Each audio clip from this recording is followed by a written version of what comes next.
kenshi usanga tubwirwa ko hari ibiribwa cyangwa ibinyobwa bishobora kuba byongera ubushake. Ibi ngibi birazwi ndetse abenshi babifata ku bwinshi, ariko ntitwakwiyibagiza ko usanga hari n'ibiribwa cyangwa ibinyobwa bishobora kuba bigabanya ubushake. Nabyo usanga abenshi babifata nyamara batazi ko bishobora kuba byabaviramo ingaruka zikomeye zo kuba babura ubushake mu gihe cy'imibonano mpuzabitsina. Nibyo ngiye kuza nkubwira muri video yacu y'uyu munsi, ndetse ndakubwira n'ibindi ushobora kuba wakwirinda bishobora kuba byakubuza amahirwe yo kwishimana n'uwo ukunda igihe kirekire. Iyo iracyari Beto Skills TV, nkubwira ngo niba utarakora subscribe n'ubundi bikora aka kanya kugira ngo n'ubundi tuzajye tubana no mu bindi biganiro bigiye bitandukanye iyi chaîne yacu ya YouTube igenda ikugezaho. Uwavuga ko ubuzima bw'imyororokere ari ryo zingiro ry'urugo ntiyababeshye. Umwe niwe wavuze ati iyo mu nda hahaze munsi y'umukondo naho harashaka. Bivuze ko niyo waba wariye ibyo ushaka byose, niyo waba utunze ute, ariko n'imibonano mpuzabitsina iba ikenewe ngo urugo rube rwuzuye. Erega burya icyatumye mwemera kubana ni uko hari ikindi mutabonaga iwanyu. Ibaze rero gutaha wumva ufite ubushake, ni uko watangira kukuyakuya mugenzi wawe ngo mugire uko mwigenza, akakubwira ko yumva atabishaka. Birumvikana uhita wibaza ikibitera. Burya rero ubushakashatsi bwagaragaje ko hari ibyo kurya bimwe iyo tubiriye cyane tugakabya bigira uruhare mu kudutera kubura ubushake. Muri iyi nkuru twaguteguriye ibyo kurya bya mbere mu kugabanya ubushake bwo gukora imibonano mpuzabitsina wari ukwiye kugabanya uburyo ubifatamo.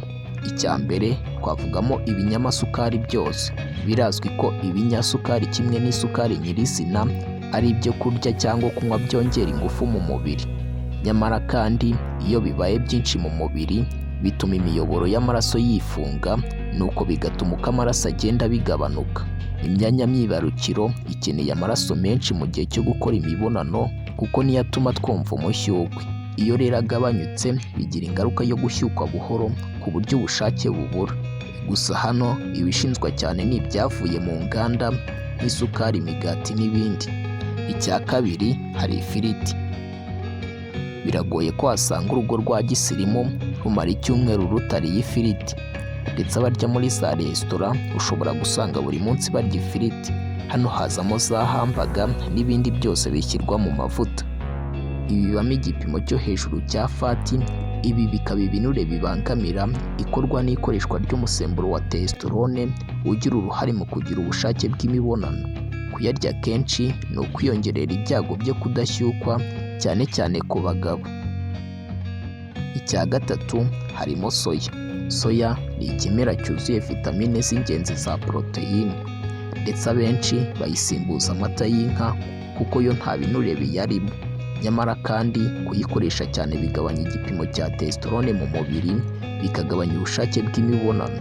Kuyirya gatatu cyangwa kabiri mu cyumweru birahagije, naho kurenza ni ugukurura ibyago byo kubura ubushake bw'imibonano. Ikindi cya kane hari icyo bita oxalic acid. Iyi acid umubiri wacu urayikenera ariko ku gipimo cyo hasi. Iyo ibaye nyinshi bituma impyiko zikora nabi.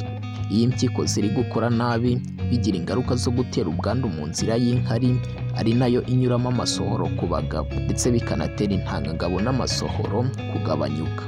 Kimwe mu biribwa abagabo bakwiriye kurya buhoro kuko kirimo iyi acide ni epinari. Izi mboga nubwo ari nziza ariko kuzirya cyane si byiza. Ikindi cya gatanu hari icyo bita mite. Iki ni ikirungo cyo mu muryango umwe n'umwenya. Nyamara kandi mu gihe umwenya wo uzwiho kongera ubushake, mite yo igabanya ubushake. Bivugwa ko abihaye Imana bamwe bajya basabwa kuyihekenya no kuyinywa mu cyayi kenshi kugira ngo bibagabanyirize gushyukwagurika. Iyi mite igabanya igipimo cya testosterone, umusemburo uzwiho ko ari wo utuma abagabo bagira ubushake. Nyuma y'ibi reka turebe amabanga n'uburyo busanzwe wabanza kwifashisha kugira ngo urusheho gushimisha uwo mwashakanye. Mu rwego rwo gushimisha no kuryoherwa n'icyo gikorwa hari ibintu ukwiriye kwirinda. Bimwe muri byo, irinde kunywa inzoga n'itabi. Ugomba kwirinda inzoga n'itabi nimba wifuza gukora neza imibonano mpuzabitsina. Ubushakashatsi bwerekana ko inzoga n'itabi bibuza igitsina gabo gufata umurego, kimwe no kugabanya intangangabo mu mubiri. Aho kunywa inzoga wakwinywera divayi itukura nabwo gake, kuko yituma amaraso atembera neza, ariko ibaye nyinshi nayo ituma bitagenda neza. Ikindi, irinda uburyo bwose cyangwa ugabanye stress. Ugomba kwirinda stress cyane no gutekereza ibiri hanze y'icyo gikorwa. Stress yangiza ubuzima idasize ubushake bwo gukora imibonano mpuzabitsina.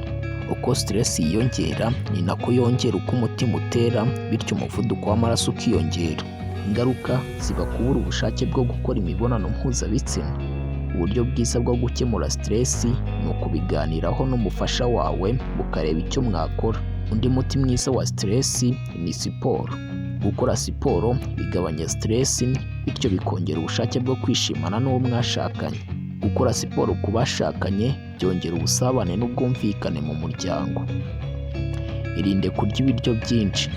Kurya cyane bitera kugira ubunebwe no kumva usinzira, cyane cyane iyo wariye ibirimo ibinyampeke byinshi, harimo umuceri, ibigori, kawunga, amakaroni. Ushobora ahubwo kwihitiramo imbuto n'amazi bihagije, kuko bizagufasha kugira imbaraga. Ikindi, kwikinisha byo bigendere kure.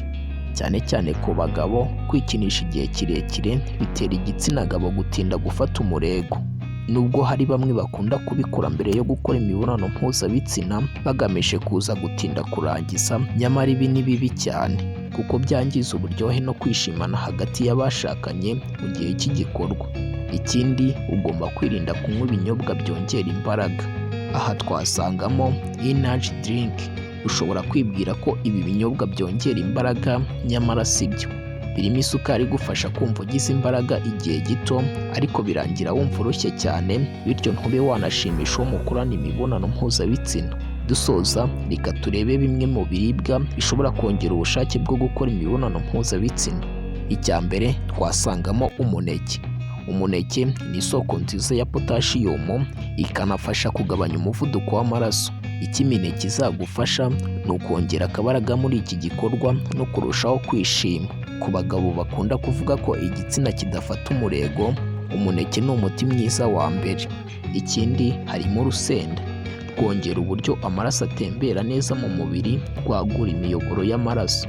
Urusenda kandi rukangura urwungano rw'imyakura, ibyo dukunze kwita nervous system, rukongera ubushake bwo gukora imibonano mpuzabitsina ndetse no kwifuza uwo mugiye kubikorana. Ikindi, harimo igitunguru na tungurusumu. Ubushakashatsi bwerekana ko byongera ubushake bwo gukora imibonano, bikangura kandi bikaringaniza testosterone, bityo ikohereza umubiri indi misemburo ifasha amaraso gutembera neza. Ikindi, harimo amagi. Amagi ni isoko nziza ya vitamine B zifasha mu kuringaniza imisemburo mu mubiri. Amagi afasha kugabanya stress no gukomeza gufata umurego w'igitsina. Arimo amino acide zifasha mu gukora testosterone, zikaba kandi ari ingenzi cyane ku myanya myibarukiro y'umuntu. Kimwe n'ibindi bikungahaye kuri vitamine B1, ni vitamine y'ingenzi kuko yohereza byihuse ubutumwa ku bwonko, ibi bigafasha byihuse igitsina gufata umurego. Ibi twagiye tuvuga hejuru si byo gusa bigabanya ubushake, kuko ku rutonde rurerure hazamo inzoga, amata, likoline, amakaroni, biswi ndetse n'ibindi. Nyamara kandi ntabwo ari bibi muri rusange, ahubwo ku gipimo cyo hasi ntacyo bitwara, kuko bifite icyo bimariye umubiri wacu. Niyo mpamvu usabwa kubirya utarengeje igipimo. Mu gusoza, reka mvuge ko ikibazo cyo kutagira ubushake bwo gukora imibonano mpuzabitsina gishobora kuba gito cyangwa kinini. Iyo bidakabije, bikosoka uko si byo tumaze kuvuga. Iyo ari kinini, ndagushimiye cyane rero twabanye muri iki kiganiro. Nizere ko wabashije kumva byinshi byagufasha mu kuba wakwitungira ubuzima bwawe buzira umuze.